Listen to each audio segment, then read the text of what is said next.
Welcome to Maine, we're stretched to the bone. Prices keep rising, the paycheck stays prone.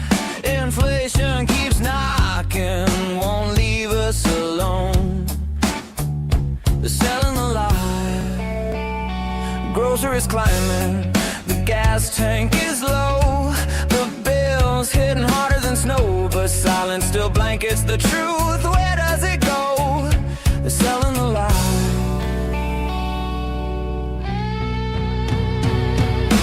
Housing is gridlocked from Portland to the county. Workers commute far past what feels soundly. Talk of solution comes yearly, not loudly. They're selling the lie. They're selling the lie.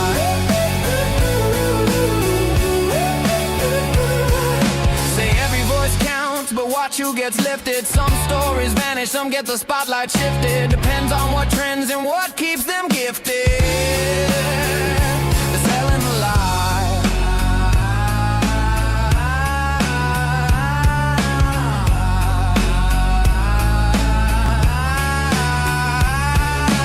I won't believe them, I wanna believe, but truth's always stuck in between. Static and spin, drown the signal again. Nothing is what it seems. I wanna believe you, but every headline turns daylight into redesigned skies. Facts get twisted, context missing. We choke on the simplified alibis. Wanna believe you, but all I see is shadows where the answer should shine. The fact is fiction, conviction. Welcome to the Muddy Waters Podcast, where Mainers tell their stories. Maine, welcome to the Muddy Waters Podcast. I'm your host, Chuck Ellis, where we try to bring you the news from the people, so to speak. And news, not really news. I guess it is news to a degree. I still don't think of myself as being part of the media, if that makes sense. I'm a guy talking to a microphone, bringing guests on, hearing from people in Maine what's actually going on that the mainstream media doesn't want to tell you. Fortunately, we have the Maine Wire, who is one of the organizations out there, not part of the mainstream media, that is trying to shed some light on the truth of what's really happening in our state. We're coming alongside the likes of them and some other people like Unquirer, Maine X Community, who are sharing what's actually happening in our world. Because unfortunately, the mainstream media is the propaganda arm of the Democrat Party and the global elites. So anyway, all that. As usual, today, once again, we have with us Jon Featherston for what I like to call Maine Unfiltered with Jon Featherston. So thank you once again for being with us. Chuck, it's always a pleasure and always an honor. The Maine Wire voted the most trusted news source in Maine. And for our work on our fraud investigations, that was recently a poll done by Maine GOP. Said that majority of Mainers get their news and their trusted news from the Maine Wire. So that was nice over the weekend to get that. Nice. And no surprise, since the Maine Wire is, I think, they are the only truly investigative journalistic investigative journalism organization doing investigative journalism. Jeez, I can't put my words together this morning. Really in the state. I mean, there are some fake investigative journalists in Maine that aren't even really journalists. But for real investigative journalism, the Maine Wire is really the only ones that are doing it. So no surprise there. Once again, when you're a news organization that doesn't want to talk about certain things because they make the governor look bad or they challenge the trans movement, then they're not going to be bringing you the news, right? Anything that challenges their narrative on energy, on identity, we'll say, that's a big part of the problem. They're not going to share those stories because it hurts the agenda that they're trying to push. Sadly, I'm glad you brought up that energy piece, because I had the pleasure and honor today of being on the Ray Richardson show this morning. And State Senator Matt Harrington was in studio, And it was refreshing to hear Matt say that energy is the biggest concern in Maine. And some other people might say, "Oh, the fraud problem is bad," or the infrastructure or schools are bad. But everything revolves around energy, and it was refreshing to hear him say that and delve into it. And he's 100% right. I mean, if you can't afford your electric bill, you can't afford to run your refrigerator. You can't. Your electric and energy costs affect your grocery store bill. They affect your gas prices. They affect your home heating. I mean, I don't know about you, Chuck, but I woke up this morning and said, "What the heck is going on? It's 22 degrees, and like my dogs are like looking at me like I don't want to go out, and why is it 22 degrees on April 21st? It was cold." So people's heat was turning on, last night, and a lot of people this time of year try to catch up on their home heating costs, and are happy that your furnace isn't running. But if your furnace was running this morning, like most people's were, you're paying for it, and it's a huge issue in the state. Yeah, I definitely think when you look at the issue of affordability, which is one of the biggest issues, which is just simply people being able to afford to live. I know, I hate catchphrases and stuff like that, but this one encapsulates a lot of the things that people are dealing with in trying to be able to afford to live in the great state of Maine, where it's just getting increasingly more expensive to live here. And one of the most significant driving forces, as you're saying, in being able to live here is being able to afford heating costs. But beyond that, right, is that how are we going to attract businesses who are going to create jobs that will make it more affordable to live here, because there'll be better jobs and more pay as a result. A more competitive work environment means more pay, right? And more ability to be able to feed your family, but also having those big businesses that use a lot of electricity spreads out the cost of electricity generation, which would drive down the cost. But in order to do that, you have to have low enough energy costs to be able to get those businesses to want to come to Maine over against other states that have better energy policy. And so, as you said, but Chuck, you're not going to get businesses to come to Maine, because not only does Maine have ridiculously high energy costs. Did you see what the legislature did last week with instituting this millionaire's tax? Why would you bring your business to Maine and pay the highest energy bills in the country, not have access to energy, and then if you're a successful business, pay an extra 2% surcharge? Or if another gubernatorial candidate, Mr. Jackson, gets in, he says he'll take it to 4%. You're telling business, we don't want you here in Maine. Don't bring your business to Maine.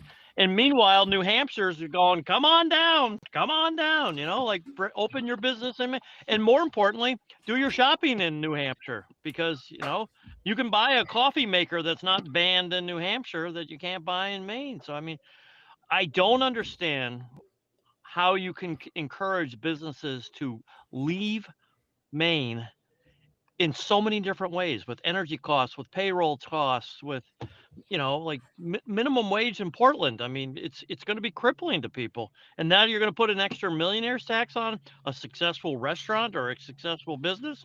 It's lunacy. Yeah, no, it's absolutely absolute lunacy. And I will tell you that I used to work in banking in the greater Portland area, and there are restaurants that chose to close in Portland, organizations that might have had multiple locations and close their Portland location because of the minimum wage made it impossible for them to be able to maintain the pricing that they were a franchise in this situation.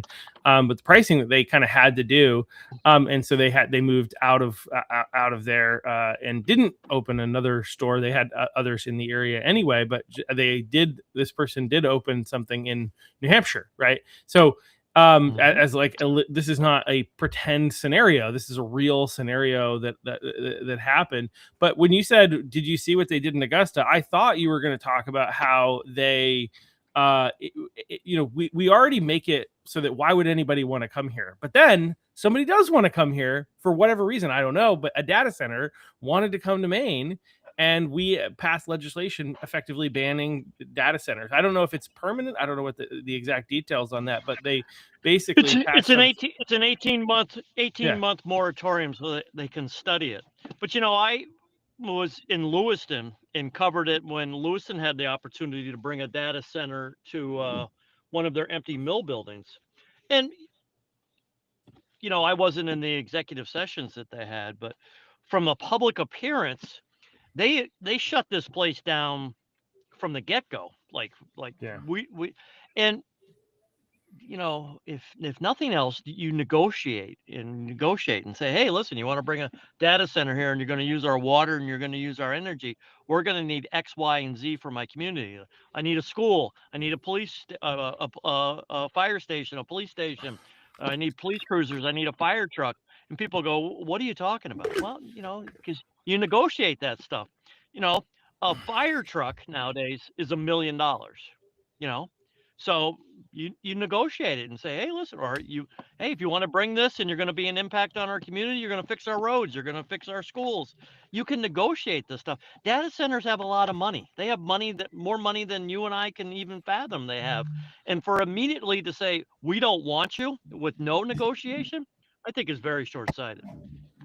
Well, I mean, it gets at like the fact that what we're dealing with in the Democrats in Augusta are communist socialists, and so they don't care actually about they do not want wealthy business owners to bring business to Maine because they don't want wealthy business owners to exist. Well, then talk to me in 20 years. What type of state are you going to have? I mean, well, their hope is to take over every state. I think that's their idea, is like, if we can get a stronghold here, and then, I mean, these people are motivated and they're coordinated across the country, and that's why they're very motivated to try and win here in the state of Maine, so that then they can focus their energy and effort somewhere else. Because once they get their tentacles in enough, it's hard for us to be able to push back, which is why this election cycle is so important. For us to be able to win. Doesn't mean it's hopeless necessarily if we lose. It just gets much more challenging for us to be able to push back the further their tentacles get in. But that's why this is so important, in my opinion. But I would tell Maine voters, it's a small sample size, but it's an accurate sample. Mondani's been in office in New York now for a little over 4 months. Look at the decline in New York City alone in just the 4 months. He's broken almost every one of his campaign promises, but the streets are dirty. Garbage is piling up. They couldn't plow snow this year. People were, snowed in. Crime is up.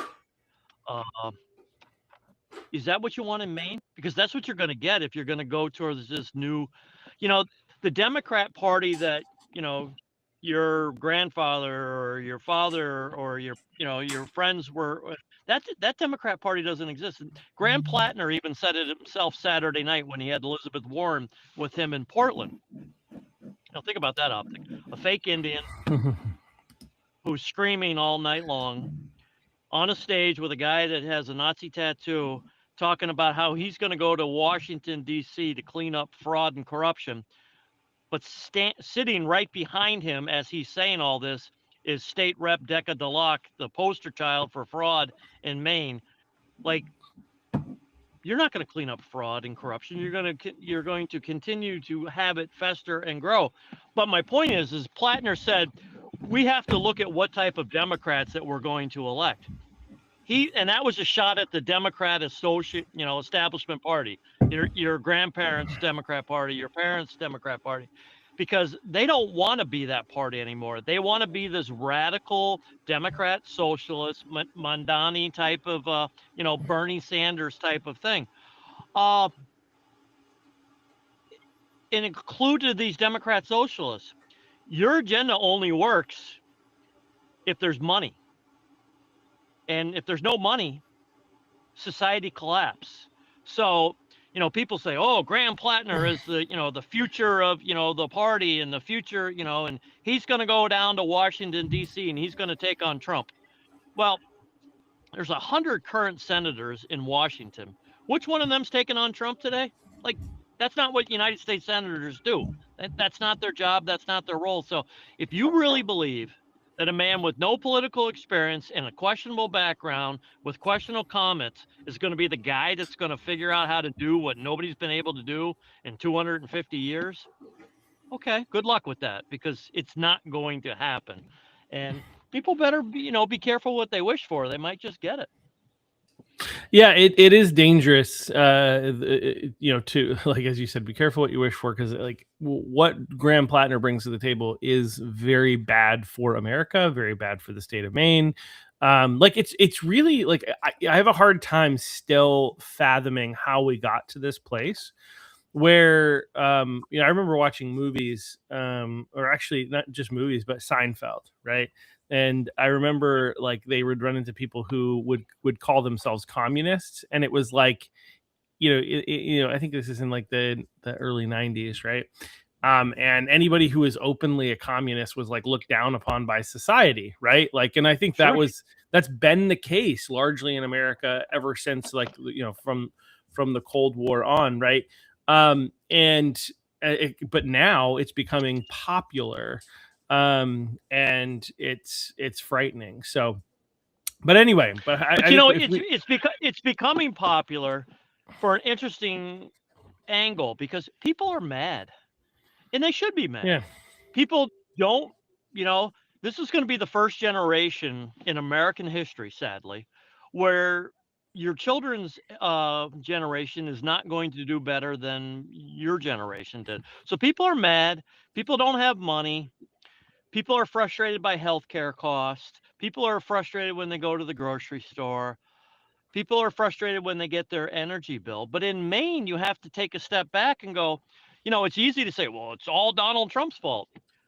Well, who's been running the state of Maine for the last 8 years? It hasn't been Donald Trump. It hasn't been the Republicans. It's been the Democrats. So somebody who's going to be more radical than even the current administration is going to come in and fix things? Absolutely not. It's only going to add to all that pain and suffering. And, oh, John, that's a partisan slant on it. No, that's a factual statement. The Democrats have been in power in Maine for the last 8 years. What has gotten better in Maine in the last 8 years? Nothing's gotten better. Schools are worse. Crime is up. Drug use is up. Homelessness is up. Education is near the bottom in the country right now. Like, that has none of that, and I for years did a program and a podcast called All Politics is Local. All politics is local. Like, your energy costs, your schools, your public safety, your homelessness. That's a local thing. That's a local and a state thing. That's not a federal thing. So people have got to kind of take a step back and, okay, you don't like the president. Now what? Okay, he's still going to be president no matter what. Going for now what? But are you okay with them doing porn in your local library? Because that's going on. You okay with bringing in nude dancers into your middle school? Because that's going on. You all right with them trying to change the gender of your sex of your kid? Because that's going on. And the president's not talking about that. It's your local school committee that's talking about that. It's your local board of selectmen or city council who's talking about that. So, and they're not just talking about it. They're talking about it as though they're not. So like the school board, right? The school systems, right? It's not only that they're talking about it publicly, and they're doing very little of that. Instead, what a lot of they're doing is just browbeating us and talking down to us and acting as though we're bigoted, like, assholes, essentially, for even questioning whether or not they, the experts in what, I'm not sure, insanity, being out of touch with reality. They're experts in feelings. Right. They basically, how dare we question? So this gets at something that I want to transition to, because I want to talk about one of the recent stories that you and Steve kind of worked on together here in Westbrook. But before we get there, I was watching the Westbrook. I've watched a lot of Westbrook's because I live here in Westbrook, and their city council meetings. and their school board meetings. Not as many as I would like, and I don't get there in person nearly as often as I would like. But my favorite is when the budget comes around, because when the budget comes around, they talk a lot, and it's all like, we worked really hard, we did everything that we could, blah, blah, blah, blah, blah, blah, blah, and it just go on and on and on and on, effectively saying, without saying, don't question us, you stupid peasants. We know what we're doing. You are ignorant and you don't understand. There's no way we could do this cheaper. In fact, we need more money, but we're trying to be nice to the taxpayer. Nice to the taxpayer when they're increasing the school budget by 9%. 9% in a single year. And we've already, Westbrook schools, if you look how much it's increased over the last 4 or 5 years, you're talking like 30 or 40% in a really short period of time, maybe even worse than that.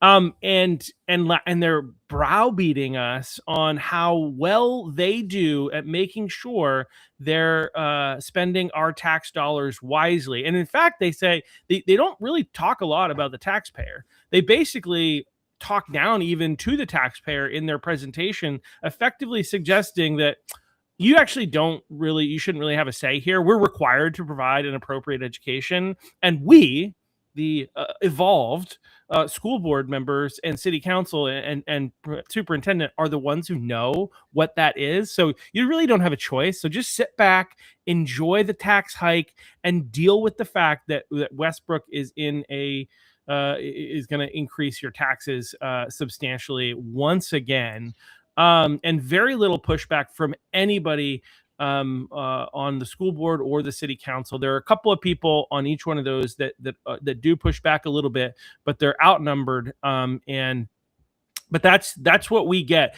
from, so obviously the way that the school board works, right, is they present a budget to the city council that the city council first has to approve, and then it goes to the ballot, and we get to decide in June whether or not we want to pass that school budget.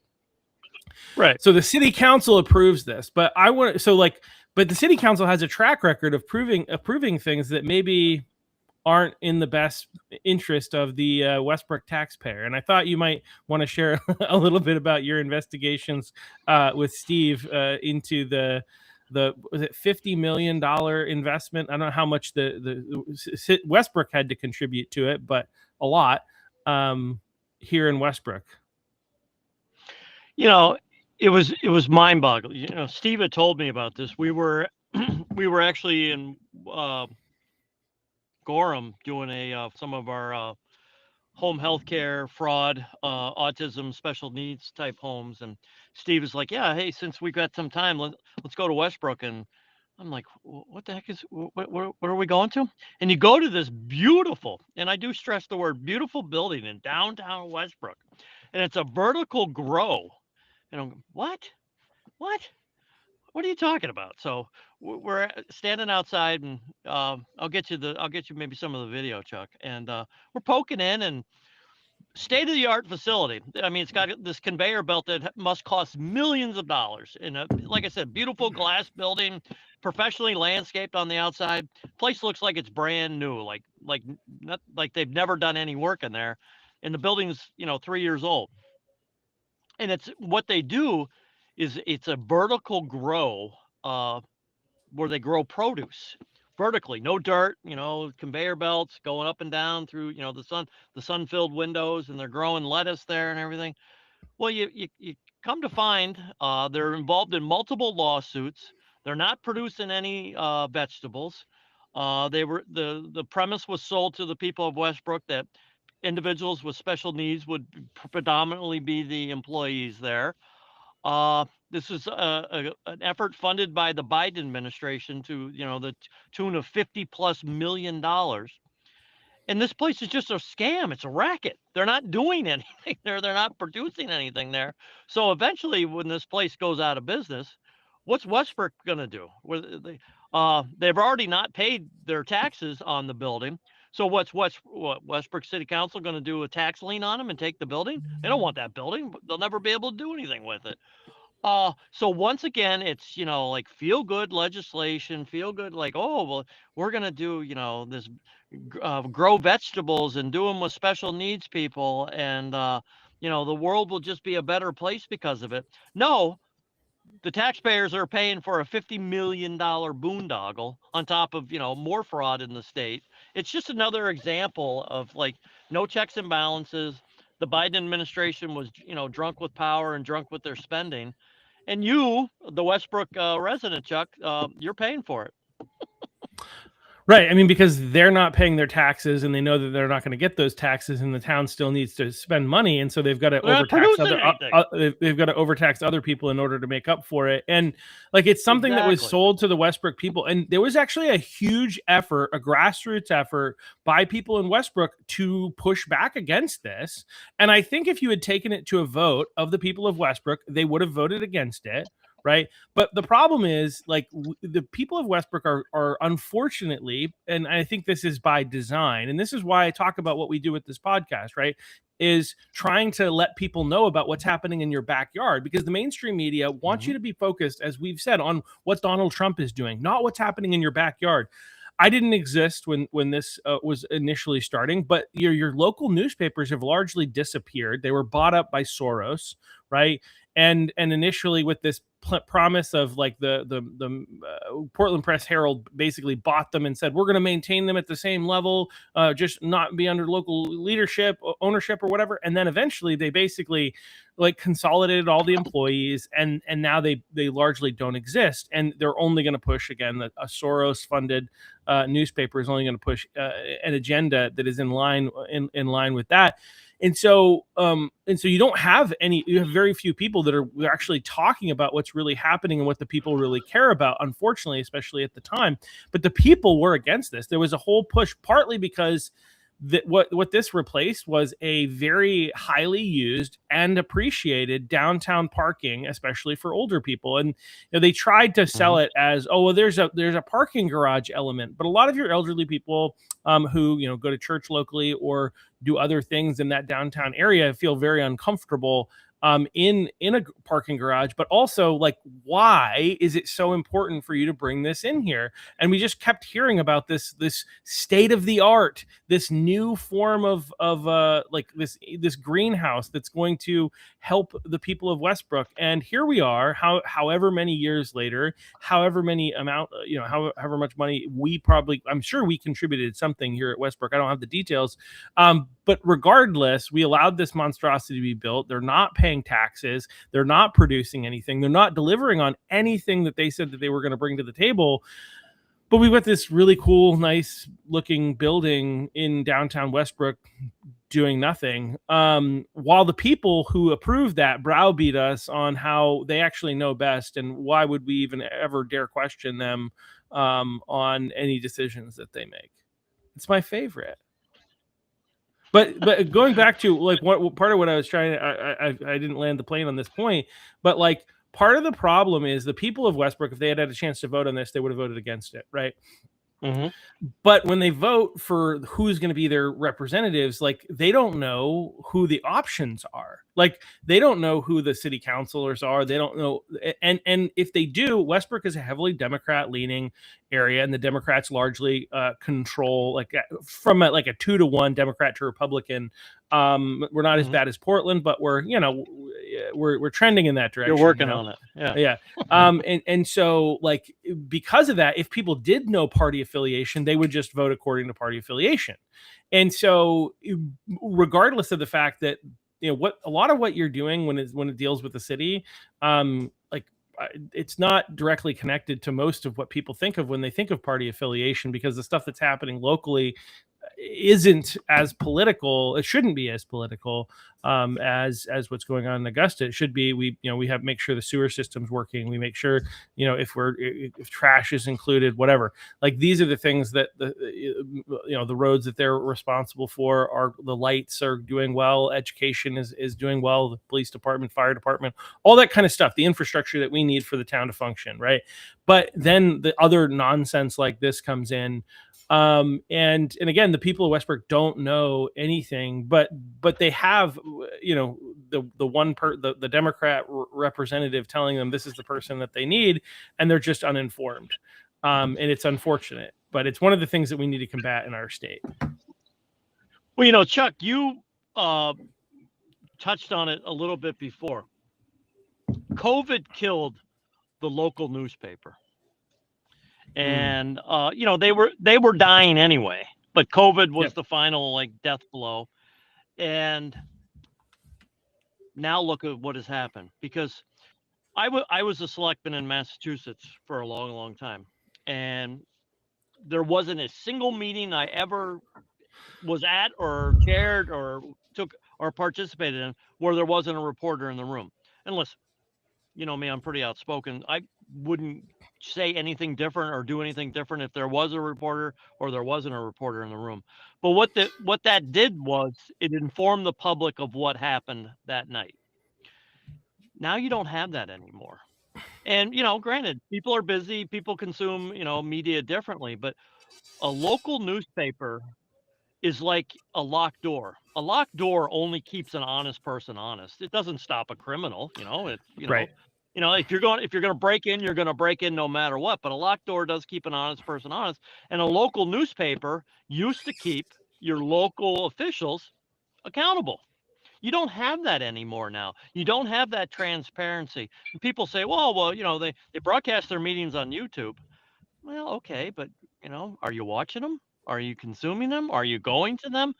And it all comes back to all politics is local. And if you don't know who your local city councilor is, you don't know who's on your school committee, I'm going to say, my opinion, shame on you, because they affect your property value. They affect your kids' education. They affect your way of life. They affect, your local restaurants and your local, businesses and stuff like that. And I'm a political geek. I'm a political nerd. I'm a news nerd. I consume everything, and, it consumes my life. And I don't expect most people to be that way. But if you don't know who's on your kid's school committee or your principal's name, you might want to rethink that, because, everybody gets into politics, Democrat, socialist, libertarian, Republican, I believe, all with good intentions. But power does corrupt. And like you were saying, what the hell kind of politician browbeats the person paying the bill? You can maybe disagree, you can maybe restate your facts, say it in a polite, professional way, but I'm sorry, if I've got an elected official browbeating me because I'm questioning where my money is going, I'm going to do everything in my power to get that person out of office. Shame on you. You work for me, Janet Mills, you work for me, Ryan Fecto, you work for me, but, Mr. Mayor, you work for me as well. School committee, you work for me. I don't work for you. You work for me. And we've lost that because we don't have local media anymore. I think that's a big part of it. Yeah. And people aren't paying attention. And I think part of it is your more conservative people who are more likely to stand up in places like Westbrook just feel like it's hopeless and it's pointless. And all you're going to do is become a pariah. Right. And so we don't. Well, that's what they want. Obviously, that's what they want, though. This is exactly. I agree. And so we actually had somebody run for a school board position, and it's kind of silly the way that it works. Is that if somebody doesn't get on the ballot in time, and so there's no candidate on the ballot, right? Or if a school board candidate resigns, there's no special election unless the school board somehow can't fill. There is a special election, but it's not really a special election unless the school board can't fill that position within a certain amount of time. And then it goes to an actual election where people actually have to vote. If they can get the person filled by the existing school board, evaluating, making them, get a certain number of signatures like they would normally need to do, and then come to a school board meeting with a resume, essentially, and stand in front of the school board and be asked, why are you running? And then be asked a couple of questions, right? That's kind of the process. And then the existing school board decides who of the candidates will join them. And it's like, well, whatever happens in the future, that's something that needs to change. The people should always be the ones deciding. I don't think that is not a good process, because it just especially ensures that the people who are currently on and want to do what they want to do will just vote on whoever will appease them. And it's a way you for saw them to it in easily you saw it in consolidate power. Lewiston. You saw it in Lewiston when Iman Osman resigned 48 hours after, because of our reporting at the Maine Wire of all of his controversies. They, the city council, openly said, well, we're going to defy the charter. The charter doesn't mean much. You mean the playbook for the entire city. And they ended up getting this new city councilor on who had no support, had no, her resume wasn't as good as anybody else on candidates were. Yet she fit the narrative and would vote their way, so they ensured that she was going to get in. And to watch it happen in real time was like, what is going on here? What is happening to the cornerstones of democracy here? Like this was all fixed. It was all fraudulent, and it was just like this is just puppet masters controlling the process. And there were some good candidates. There were some better than other candidates. But the person that they ultimately picked, anybody would have said, no, she's the least qualified. But she's going to vote their way and they're going to be able to control her. And that's what they wanted. And people should be outraged by that type of stuff. And you see it on all the times on school committees and stuff too. Yep. Yeah, and that's what happened here, and one of the things that they gave her a hard time about, the candidate that I tried to help get on there, was that she had made comments on Facebook about how we should vote down the school budget the previous year, and therefore obviously hated education. And it's like, so like, again, to your point, like, shouldn't we have a balance? Like if let's say 40% of Westbrook we actually voted down the school budget in, I think it was 2024. So clearly like the people in Westbrook are not in favor of all of these huge increases. And yet we have almost zero representation on the school board. Wouldn't it be appropriate to have a balance? Wouldn't it be appropriate to have a mix? That's not how we operate here. We operate on focused control. But the other point is just how, like, again, to your point, what they say to the taxpayer, like, how dare you question us? You can't be on our school board because you dared to question whether or not we, the elites, the ones who know better than you, obviously, that's why we have these positions, because we're smarter than you, did the right thing with your taxpayer dollars that you should not be able to question, right? And again, but to combine, what's interesting too is, like, this is one of the clear delineations between the Democrat and the Republican Party, right? The Republicans, I've often said that, being a chair of a Republican Party and being part of the Republican Party, that trying to organize Republicans is like trying to herd cats. Whereas on the Democrat side, it's like, herding cattle, like not cattle, but like sheep. It's like sheep herding. Like, they're a little bit of sheeple, we'll say, unfortunately. But they do it well. But they do it they, well. And the results are there that they've been in power for the last 8 years. Yeah. So I mean, right. And when they have power, yeah. When they have power, though, they lord it over you, right? Versus like in this situation, whereas if Republicans were in charge there in Lewiston when a new position came up, they may have still picked, like, they may have tried to find a way to pick their person, obviously, but they wouldn't have gone against the charter. They wouldn't have, generally speaking, by and large, Correct. They wouldn't have gone against the charter and gone outside of guidelines. They would have tried to do it generally as fair as possible. There are exceptions to this. I'm not saying every Republican and all Republicans are good, but like what we're seeing is the Democrats will break whatever rule or law or whatever they have to in order to be able to win and have their control over you. Whereas the Republicans are trying to play by the rules, and sometimes it gets held against them, which I think is not okay. But they're at least trying to do the right thing. Well, the best government, in my opinion, is a government that is based on respectful debate. Like, okay, say you have a 7-member school committee.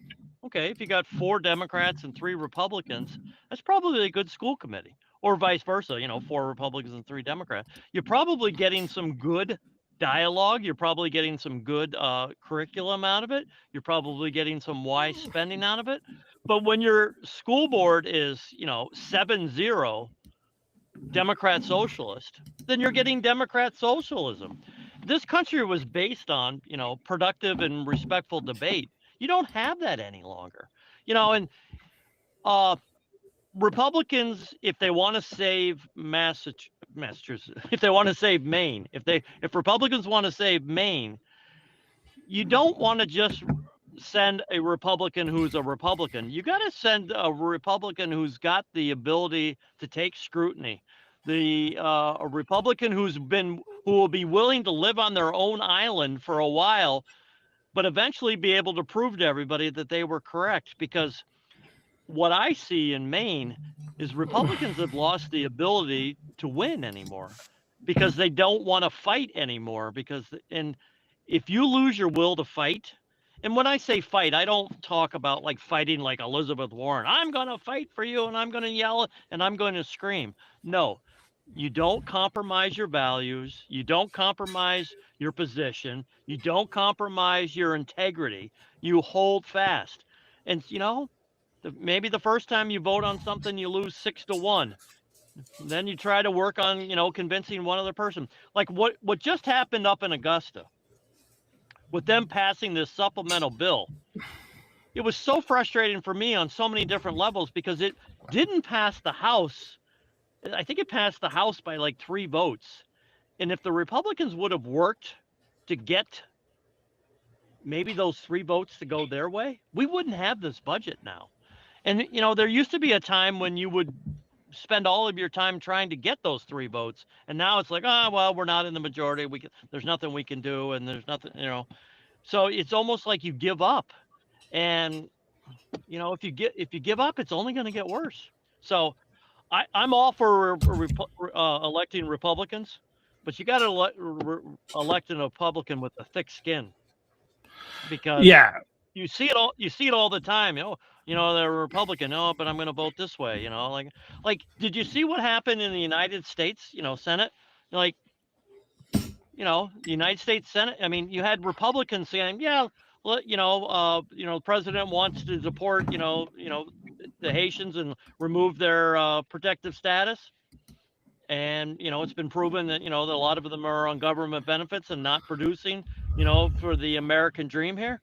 You have Republicans voting against what the president wanted just because, they got political pressure on it. And now you're not going to have it, So, I mean, you've got to have the fortitude to, like I said, believe in your principles, believe in your standards, and don't be affected by what, the liberal media says about you or what somebody said about you on Facebook. Who cares what somebody said on Facebook? You're not going to say it to my face. I don't care what you said on Facebook. Say it to my face. And then I'll have a productive conversation with you about it, But, people say to me all the time, oh, do you see what this person said about you on Facebook? No, I didn't see it. Well, you must have seen it. No, I don't read the comments.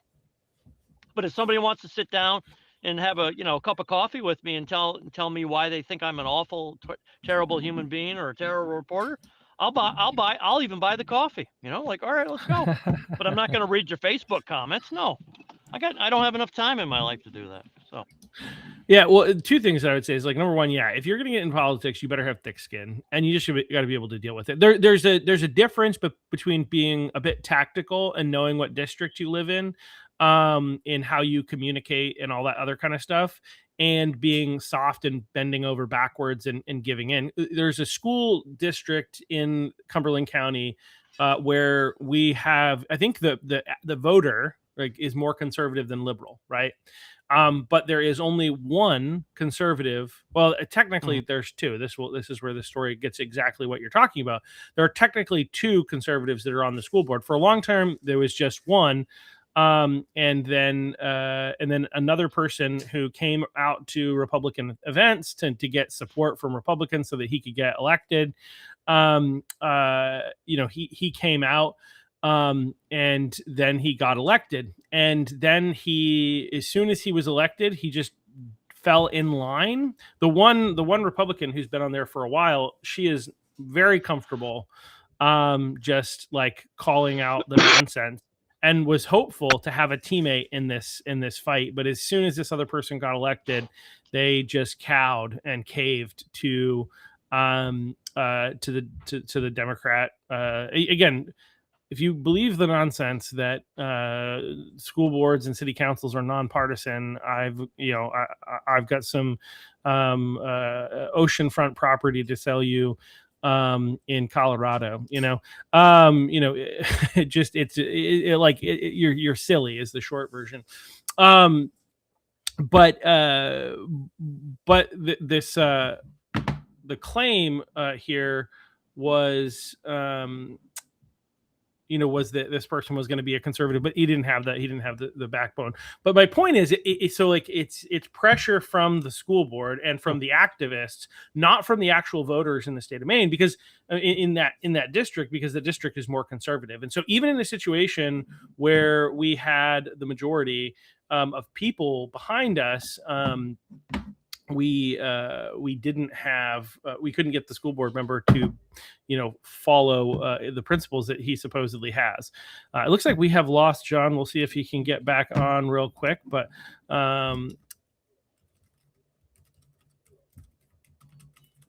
if not, we'll go ahead and close it out. Thank you all for watching.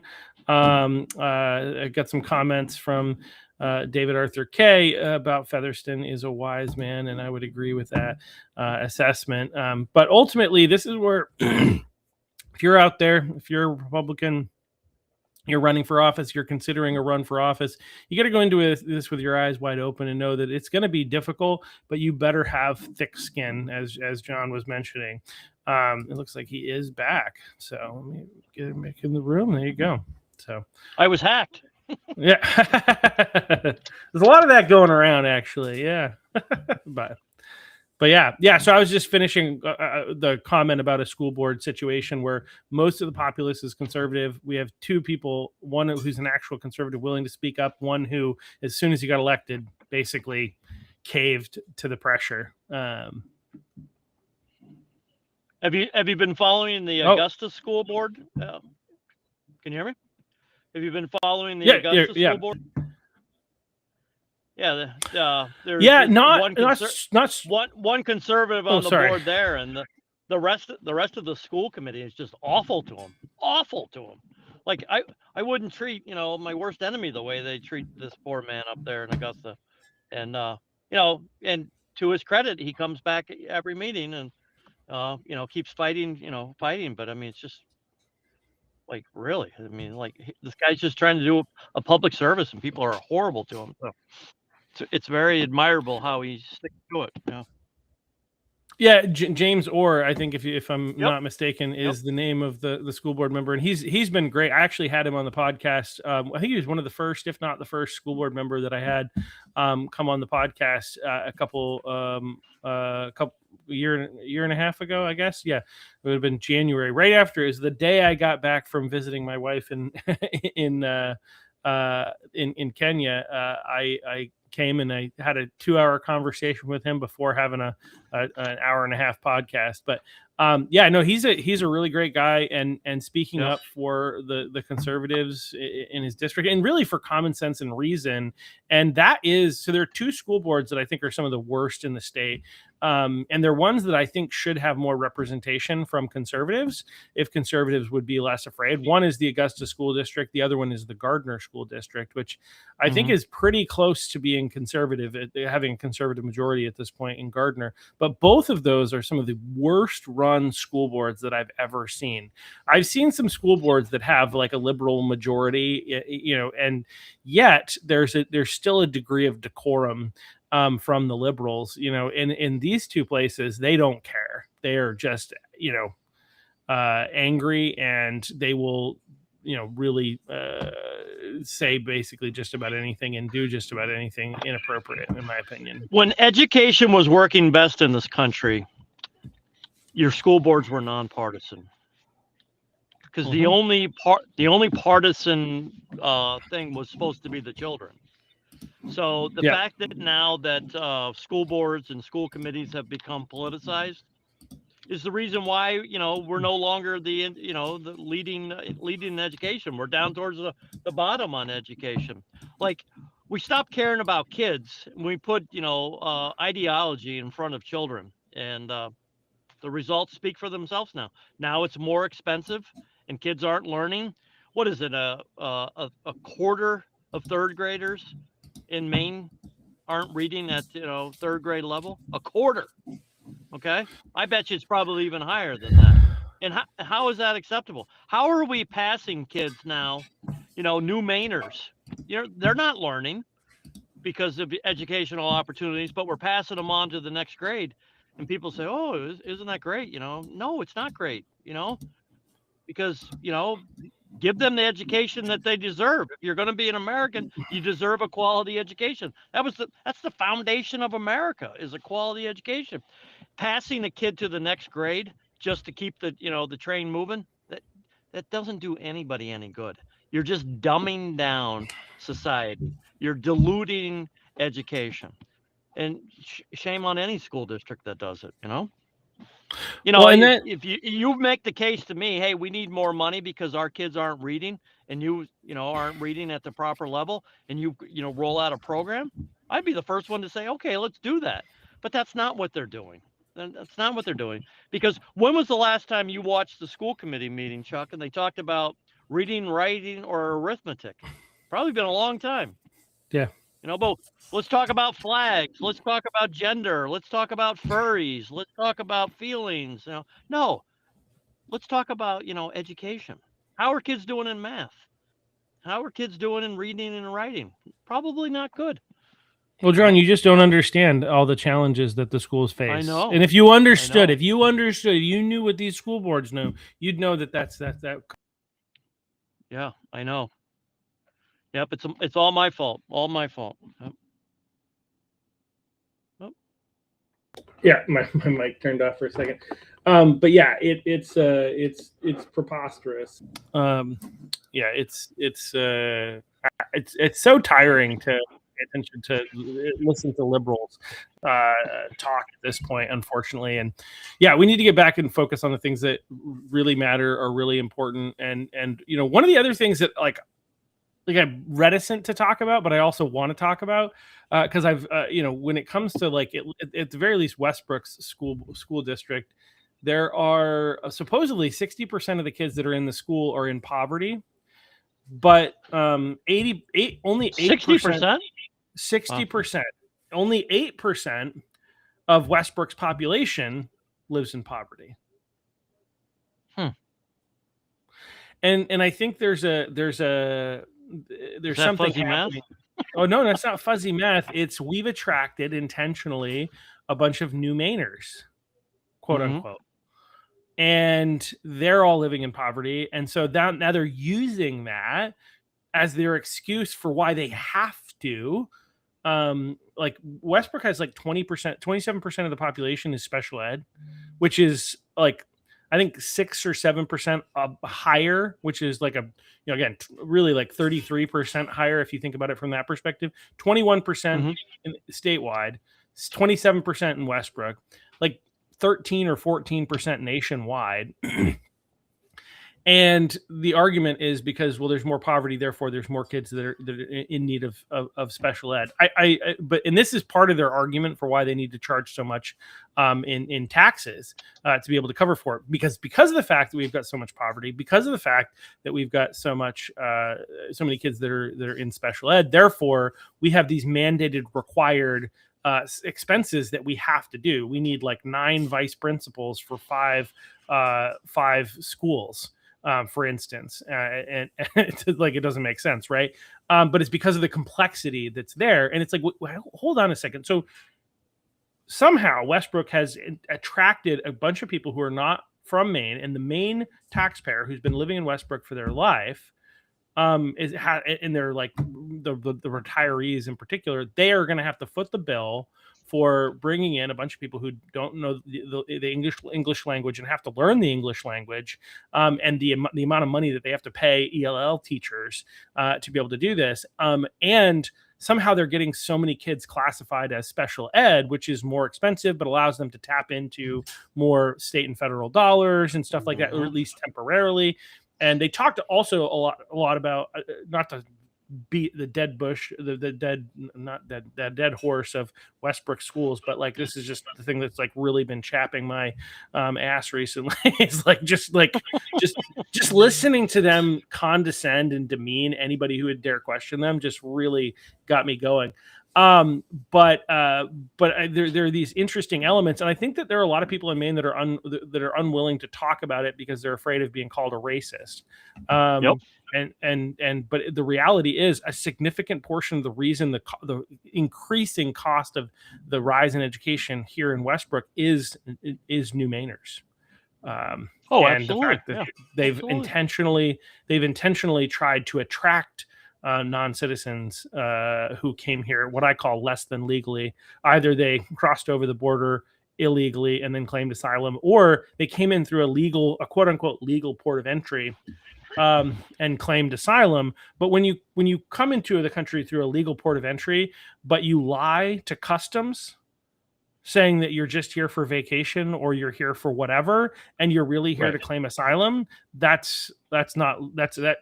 call that less than legally, right? Which is fraud. It's fraud. Right. Yeah. So that's ultimately what we're talking about here. Is they're falling into one of those two categories, and they're economic migrants, largely from places like Angola, and they may be great people, but it doesn't. Why should the Maine taxpayer have to pay for them to be able to live here and crush the Maine taxpayer? See, I look at it like, okay, we've got to fix that problem, that loophole in the federal government that allows that even to get to that point. But once you've allowed them to get to that point, use your money effectively. Educate these kids. If they're in the school system, and you could question if they're legally or not legally, but once they're in the school system, it's not the kids' fault. And do it I'm not blaming the kids. Right. I'm blaming Westbrook is like trying to attract this group of people, right? I understand that, but once they're in the system, do it the right way. Effectively manage your budget. Effectively manage your results. Teach these kids how to read, write, and assimilate, and American history and American culture. Teach them that way. America's the greatest country on earth still. And, we're not flawless, but we're pretty damn good. And teach these kids why we're good, and teach them how to read and write, because they're going to be here. They're going to be here for a while. They're going to be citizens in our country. And if we're not teaching them when they're young, we're going to be paying for it when they're, when they're older. And I don't know that why it necessarily needs to cost so much more money. If they're not ready, because they don't speak good enough English, just hold them back. Put them in an earlier grade, right? And then they'll catch up, and then maybe they can speed up. But I think part of the problem is that they're not doing that type of stuff. They're just focusing on spending a bunch of money sending kids at other places in order to be able to give them the language learning that is quote unquote necessary according to them. And anyway, it's a problem. There's a huge problem here. It's not a problem. It's insanity. It's insanity. Yeah. Throwing money at a problem and hoping that it's going to get better with no plan. It's insanity. Yeah. Absolutely. All right. Well, thank you so much, Jon, for joining us. Before we get going, any parting thoughts that people should pay attention to? You're 6 weeks away, I think, from the primary. This week is the Republican convention. Next weekend is the Democrat convention. If you haven't made your decisions on who you're going to vote for to be your next governor, it's probably time to start, deciding and paying a little bit more attention. Also pay attention to what, any local races that you have going on, because as we've gone on all morning about here, know who's on your city council, know who's on your school committee, and go to the mainewire.com every morning and join us every day at 4:00 for Mainewire TV. And it's great to be with you, Chuck. All right. Well, thank you so much, Jon, and I'll see you tonight at the Cumberland County Republican Committee meeting. Sounds good. I'm looking forward to it. All right. Have a great day. Thank you all for watching. We'll be back here tomorrow with House candidate in Gorham, Kelly Dearborn, and current city councilor, actually, or town councilor. So we'll see you back here tomorrow. Thanks.